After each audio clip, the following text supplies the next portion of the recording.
vraies voix Sud Radio. 3 mots dans l'actu, Félix, qui sont travaux, dissimulation et cancer. Vers une reprise des travaux de l'A69 entre Toulouse et Castres, le rapporteur public de la Cour administrative d'appel donne son feu vert à un redémarrage du chantier interrompu par le tribunal administratif. La commission d'enquête sénatoriale sur le scandale des eaux minérales charge Nestlé Waters et l'Elysée. Elle les accuse d'avoir dissimulé les pollutions et les traitements illicites utilisés pour y remédier. Et puis quand Donald Trump se dit attristé pour Joe Biden, c'est que c'est grave. L'ancien président atteint d'une forme agressive du cancer de la prostate. Les vraies voix Sud Radio. C'est comme dans les bouchons, ça démarre, ça s'arrête et ça repart, ou en tout cas ça pourrait repartir. Nouveau coup de théâtre dans le dossier de l'A69.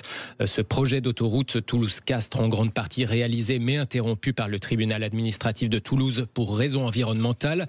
Alors que les sénateurs ont voté en faveur d'un projet de loi ad hoc la semaine dernière pour autoriser le chantier à repartir, eh bien c'est du côté de la Cour administrative d'appel que pourrait venir la reprise des travaux. Le rapporteur public se prononce pour cet après-midi. L'interruption de ce chantier posait un problème d'enclavement du territoire selon Pierre Archer, directeur du journal d'ici, l'hebdomadaire du Tarn et du Lauragais. Il y a déjà une quarantaine d'années, les élus locaux manifestaient pour réclamer une liaison routière de qualité avec la métropole régionale, avec Toulouse. L'enclavement, c'est bien sûr l'enclavement routier, mais ce qui caractérise un bassin enclavé, c'est également le fait de ne pas avoir de desserte ferroviaire satisfaisante, de ne pas bénéficier non plus d'un aéroport international.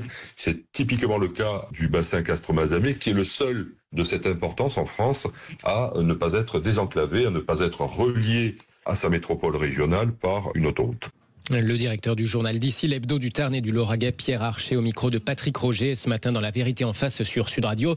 D'ailleurs, on sera de nouveau avec lui vers 18h10 dans Les Vraies Voix pour réagir justement à cet avis favorable du rapporteur public de la Cour administrative d'appel pour une reprise donc des travaux. Pierre Archer qui dirige aussi le syndicat de la presse hebdomadaire régionale, syndicat avec qui Sud Radio organise l'opération La France qui reste debout.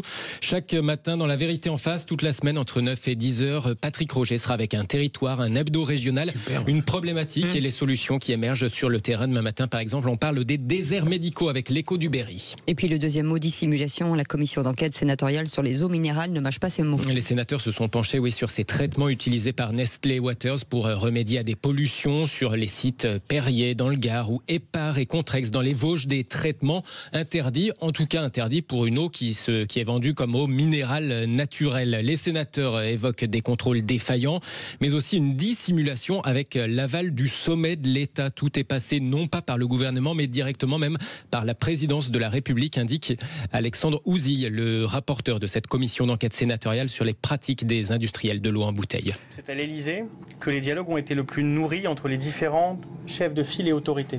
Je veux dire par là que aucun ministre, à notre connaissance, n'a rencontré directement les dirigeants du groupe Nestlé.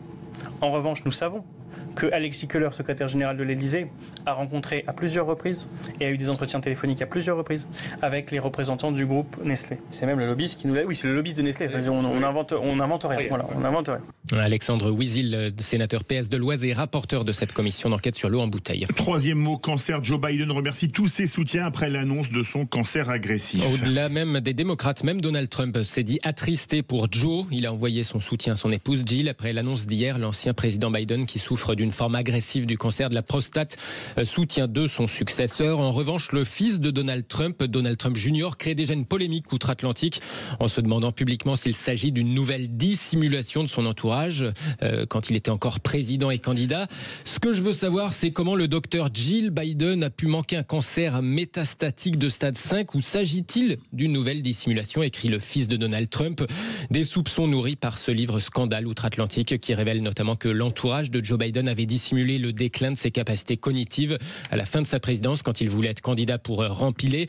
On apprend notamment que George Clooney, soutien de Joe Biden, avait rencontré Biden sans que celui-ci ne le reconnaisse.